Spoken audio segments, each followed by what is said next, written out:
नमस्कार, मैं लखन सालवी और आप देख रहे हैं डेली राजस्थान। देश भर में कई जगहों पर अंग्रेजी कैलेंडर की 9 मई को महाराणा प्रताप जयंती मनाई गई थी। अब हिंदी कैलेंडर की ज्येष्ठ शुक्ल तृतीया यानी 17 जून को पूरे मेवाड़ में महाराणा प्रताप जयंती मनाई जाएगी। गोगुंदा में भी इसकी तैयारियां जोरों पर है। इस बीच एक सवाल है कि जिस ऐतिहासिक स्थल पर महाराणा प्रताप का राज तिलक हुआ था उसकी हालत आज कैसी है। करोड़ों रुपए खर्च कर विकसित किया गया गोगुंदा का महाराणा प्रताप राज तिलक स्थल आज बदहाली का शिकार है। एमपी थिएटर और रेस्टोरेंट खंडहर बन चुके हैं और पूरा परिसर उपेक्षा की कहानी बयान कर रहा है।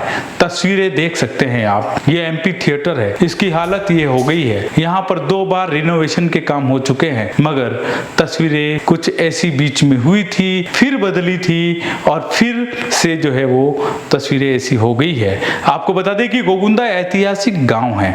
यहाँ महाराणा उदय सिंह की मृत्यु के बाद महादेव मंदिर के पास महाराणा प्रताप का राज तिलक हुआ था। मेवाड़ के इतिहास में इस स्थान का विशेष महत्व माना जाता है। इसी ऐतिहासिक विरासत को संरक्षित और पर्यटन स्थल के रूप में विकसित करने के लिए सरकारों ने समय समय पर करोड़ों रुपए खर्च किए, लेकिन आज स्थिति इसके बिल्कुल विपरीत दिखाई देती है। कांग्रेस सरकार के दौरान मेवाड़ कॉम्प्लेक्स योजना के तहत वर्ष 2008-9 तक लगभग 1 करोड़ 40 लाख रुपए की लागत से यहाँ पर पाथवे, संग्रहालय, एमपी थिएटर, रेस्टोरेंट और बावड़ी का पुनरुद्धार करवाया गया था। यहाँ महाराणा प्रताप तथा राणा पुंजा भील की विशाल प्रतिमाएं स्थापित की गई। इसके बाद भाजपा सरकार के समय में वर्ष 2015-16 में लगभग 1 करोड़ 59 लाख रुपए की लागत से यहाँ पर कई काम करवाए गए, जिनमें आर्ट गैलरी बनवाई गई, ऑडिटोरियम बनाया गया और गार्डन विकसित किया गया। लेकिन करोड़ों रुपए खर्च होने के बावजूद देख रेख की कोई व्यवस्था यहाँ पर नहीं की गई, जिस कारण आज ये स्थल जर्जर हालत में पहुंच चुका है। राज तिलक स्थल पर बने एमपी थिएटर और रेस्टोरेंट का भी कभी भी समुचित उपयोग नहीं हो पाया है। असामाजिक तत्वों ने खिड़कियां, दरवाजे और विद्युत उपकरण तक तोड़ दिए हैं। राज तिलक स्थल पर प्रवेश करने के 3 द्वार है।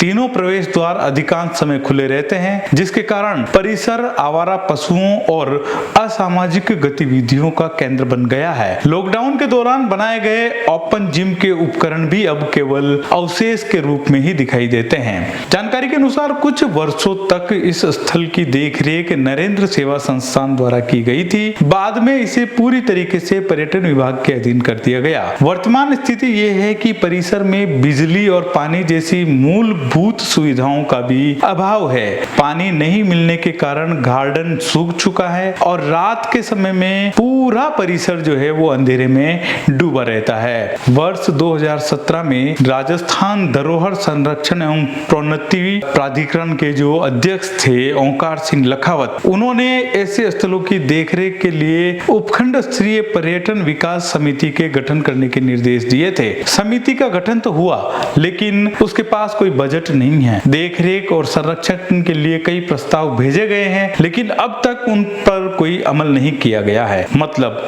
यहाँ पर न बिजली है, न पानी है और न ही कोई गार्ड है जो यहाँ पर देखरेख कर सके। हाल ही में श्री राष्ट्रीय राजपूत करनी सेना सहित कई सामाजिक संगठनों ने क्षतिग्रस्त प्रतिमा को हटाकर नई प्रतिमा लगाने की मांग की थी। इसके बाद जयपुर से पर्यटन विभाग की टीम गोगुंदा पहुंची और स्थल का निरीक्षण किया। इस बारे में गोगुंदा के एसडीएम शुभम बेसारे का कहना है कि राज तिलक स्थल पर्यटन विभाग के अधीन है। सामाजिक संगठनों और प्रबुद्धजनों की ओर से जो ज्ञापन मिला था, उसके बाद उन्होंने पर्यटन विभाग को अवगत कराया। महाराणा प्रताप केवल मेवाड़ ही नहीं बल्कि पूरे देश के गौरव के प्रतीक है। ऐसे में उनके राज तिलक स्थल की यह बदहाल स्थिति कई सवाल खड़े करती है। क्या करोड़ों रुपए खर्च करने के बाद भी ऐतिहासिक धरोहरों को संरक्षित नहीं रखा जा सकता है? और क्या इस बार महाराणा प्रताप जयंती केवल आयोजन तक सीमित रहेगी या फिर इस ऐतिहासिक स्थल के संरक्षण की दिशा में भी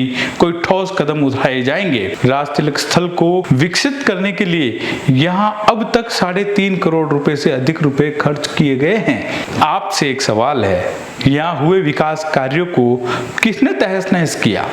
कमेंट में जवाब जरूर दें। इस वीडियो को लाइक करें, शेयर करें, डेली राजस्थान को सब्सक्राइब करें ताकि हर वीडियो का नोटिफिकेशन आपको मिल सके। साथ ही डेली राजस्थान के हर सोशल मीडिया अकाउंट से जरूर जुड़ें।